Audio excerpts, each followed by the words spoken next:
Hey,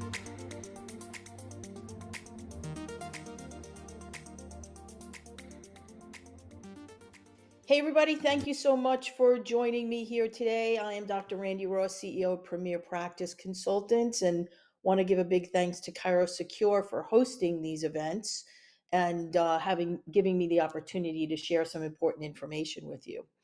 Today, we're going to talk about a question that I frequently get, probably multiple times in a week, if not even more.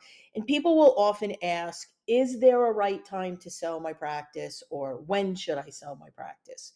And quite frankly, there's not really necessarily a generic answer to that question. There's different types of situations that will deem when it's right for you. And we're going to kind of talk about each one of those briefly here. So, one of the questions that I often get asked is, does it matter how long I've been in practice? In other words, someone that's been in practice, 30 years, 35, 40 years, does that make their practice have a more timely situation to sell? And the answer, quite frankly, is no. That's the short answer. And what I mean by that is I sell practices that have been around for 4 years and are thriving and doing really well. And, buyers are happy to take that over. And I sell practices that have been around 30, 40 years and that are thriving and people are happy to take over. The misconception sometimes about this particular element of the process is that just because I've been in practice 40 years, I have this legacy practice that anyone would be interested in tapping into and taking over and continuing to carry my torch and so on and so forth. That's not necessarily true. People are really buying currently what a practice is doing and what the value is, as well as a bank. And not that the duration of a lengthy practice can't have value added for relationships in the community and other types of recognition and visibility that has been built up. But you can't think just because you've been around a long time that that's going to make the right time to sell the practice. Okay, so it's just important to keep in mind, don't necessarily go longer than you would like to simply because you think you're going to get more value that way.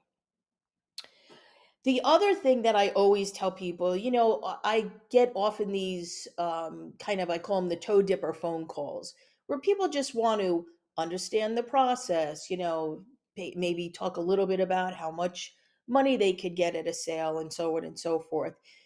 And usually, no matter what that conversation entails and what direction it goes in, I always tell people, if you're thinking about it, it's probably a good time to get started. Because if you're thinking, is it time for me to get out? Is it time for me to move on? Then chances are you're going to start to slowly check out. And now that creates a problem because if we have a diminishing, even slightly diminishing practice, the perception is that it's a decreasing practice, the doc's checked out, and so on and so forth. And the worst conversation I have is when I tell people this. If you're thinking of having thoughts on it, chances are it's time to get started, is also because the process takes 12 to 24 months. So if you're thinking about it, but you don't act on those feelings and those thoughts, and now call me up 12 months later and go, get me out in 6 months, I'm done, I don't want to do this anymore, I'm going to tell you that's not going to happen because that's just not the way this process works. So, one thing I always kind of little tongue in cheek tell people is don't stay too long at the dance, and this kind of leads into our next portion of this is that you want to go out on top. You want to get the most that you can, for your practice. You should be growing the practice while we're trying to sell it. That should be something that you do. If you work with a coach or some kind of consultant, make sure either prior to listing it or even when we do, because we're going to have some time, put in that extra effort again and grow the business. It's so important to go out on top. One, it's going to make you feel good. And two, it's going to attract the most valuable buyers. Everyone wants something that's growing and that's achieving certain goals.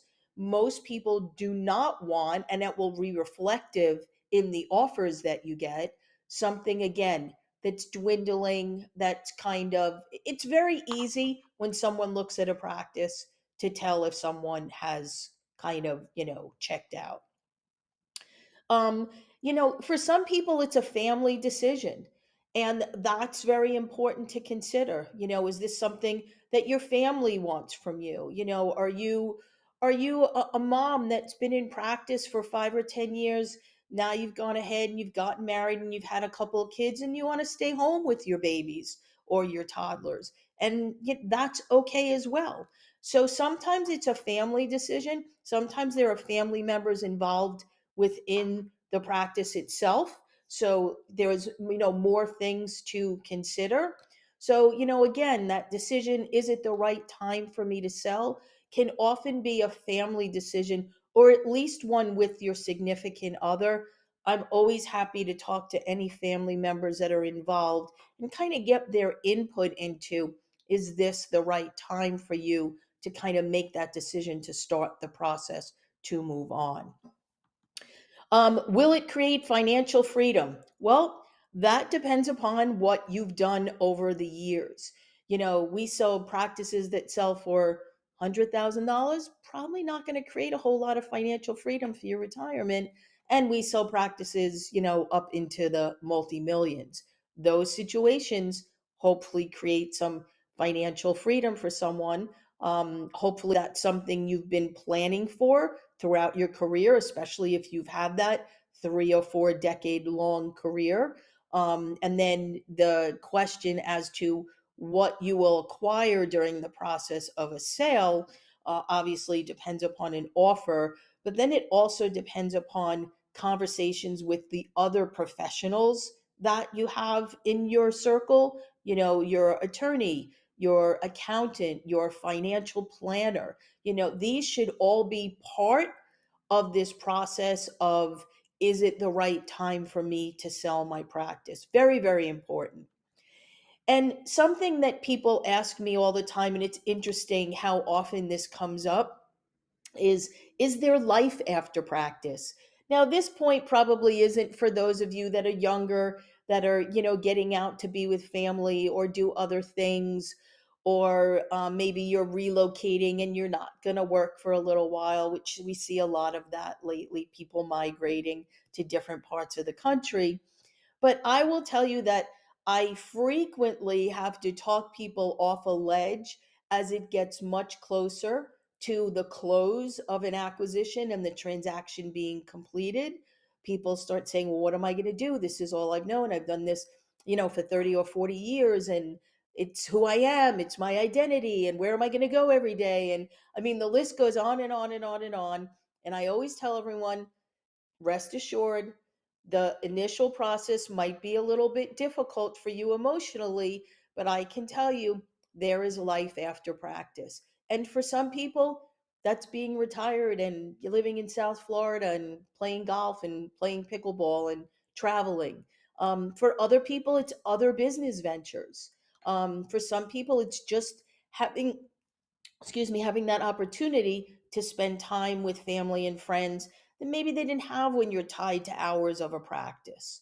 So I can assure you, and I do this dozens and dozens and dozens of times a year, I have never spoken to someone after a sale, and I follow people months down the road, sometimes even much longer than that, and they are all so happy they made the decision.